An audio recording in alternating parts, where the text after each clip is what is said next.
Hello, Transurfer and the Transurfing Curious. I'm Renee Garcia, and today, one of our Alice in Wonderland specials, I'm going to be talking about the caterpillar. Is it caterpillar or caterpillar? I thought it was caterpillar, but then I see it spelled caterpillar. Just kind of weird little, like, which reality have I been living in? Anyway, is he a drug pusher or an enlightened guru? We're gonna get into it. Before we do, however, remember to like this video. Please subscribe and comment below. My world is taking care of me. To enter my daily giveaway for my reprogramming stickers and Reality 2.0 teachable link down below, y'all. So this is kind of an interesting character. I really like this character. At first, he seems a little aloof or not caring, but as I'm sort of watching the little scenes that I watched and reading about it, I realized that he's just got very low levels of importance. It's not that he's irritated by Alice's presence when she first encounters him. It's that he just really doesn't have a lot of importance on it. He's kind of just laying back, smoking his hookah and doing his thing. So this is the first character that Alice encounters that tries to steer Alice in the right direction. I think he is inherently good. There's nothing, benevolent about him, or is that the right word, benevolent? There's nothing sinister. He's not a confused character. He's just sort of there, which I kind of interpret as outer intention showing up for Alice in the right moment. So as she sort of ventures into Wonderland before she encounters all the chaos and crap that she encounters, she stumbles upon him, and this is sort of representative of how we stumble upon information or advice or a new door or something that is going to lead us in the right direction that comes to us via outer intention. I mean, most help, most assistance, most advice, anything that you are going to learn externally, this is all outer intention stuff, right? So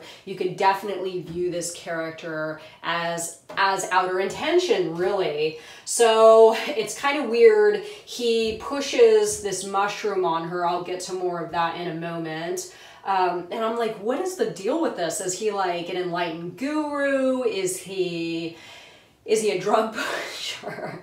Like, what's his deal? And he's smoking a hookah. So a lot of people say that this is representative of teens first encountering, peer pressure and that drive to experiment with drugs. I don't know if you did this or not when you were a teenager. I know that I definitely did. And yes, I guess he could be perceived from both perspectives, right? A drug pusher or an enlightened guru. So he stresses consumption control because she starts eating and drinking crap that's making her like go big, go small, and he starts to talk to her about her ability to control it a little bit more.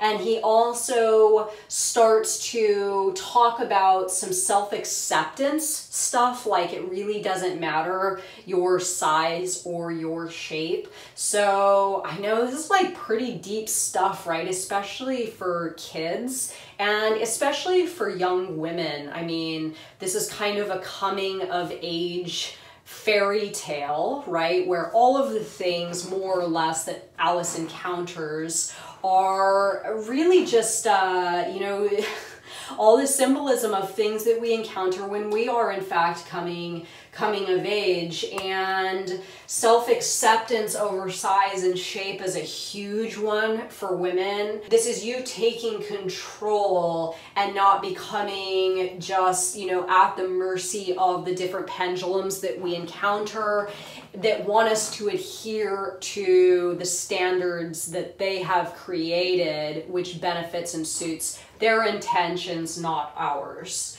So he tries to, give her some words of wisdom for being okay with your size and your shape, because again, she is, you know, eating stuff and drinking stuff that's making her go big and small, and she's really perturbed by this. And he is trying to not only extend to her, you know, the idea of self-acceptance, but also extend to her consumption control. So, you know, telling her you don't have to eat and drink everything that you encounter. So, and we could all use a little bit more of those insights right now, right? So another part is that he is kind of like, he represents, in my opinion, the experimentation of different states of awareness. He offers her this mushroom, and there is a very sort of pivotal point in this scene where she's looking at a piece of this mushroom, and for me it really signifies, you know, our either ability or lack of ability to learn adequate decision-making skills and problem solving. So I know a lot of where I went wrong in my past is that my decision-making skills were very, very, very poor. I was a chronic poor decision maker, especially when it came to like relationships. I was really bad. Consumption of things, I'll admit it, I've had my problems with drugs and alcohol, right? I was Alice in Wonderland, eating things and drinking things and going big and going small and encountering all sorts of different states of awareness, and I got myself kind of spun around in a circle for a lot of years. I've pretty much, besides, you know, heroin and yeah, pretty much heroin, I think I've experimented with practically every drug. I know it's kind of weird to say that now because I'm drug free and alcohol free, and I'm not involved in that business anymore. But you know, when she encounters this caterpillar and he gives her this mushroom, it's very, very interesting because, again, getting back to, is he a drug pusher or is he an enlightened guru? So here he is offering her something that is probably going to change her state of awareness. He actually seems like he is in an altered state of awareness smoking the hookah. So it looks from that perspective like he's a drug pusher, but then he's also talking about consumption control, self-acceptance, and then, you know, in offering her this piece of mushroom, you can see that all of her internal stuff is churning, right? And she is developing, learning, making decisions based on, you know, trying to do the right thing for herself as she's looking down at this piece of mushroom, and problem solving. So of course we have all encountered, like when we dive into our thrusts or whatever, when we plunge into adulthood at a certain point in our lives, all of a sudden we're in this new world, Wonderland, and our decision-making skills and our ability to problem solve is not yet developed, and we suffer as a consequence. So as I see it from the transurfing perspective, the whole of transurfing, what it really, really boils down to, if you sum it up into a very, very potent little bit of information, it's about your ability to make choices that are in line with your intention so you can create the best version of reality for you, right?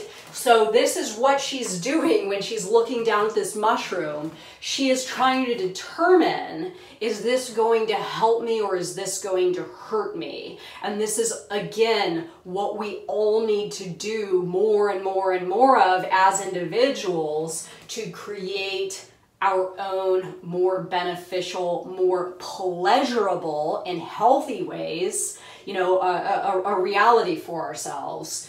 So yeah, that's kind of the caterpillar from my perspective.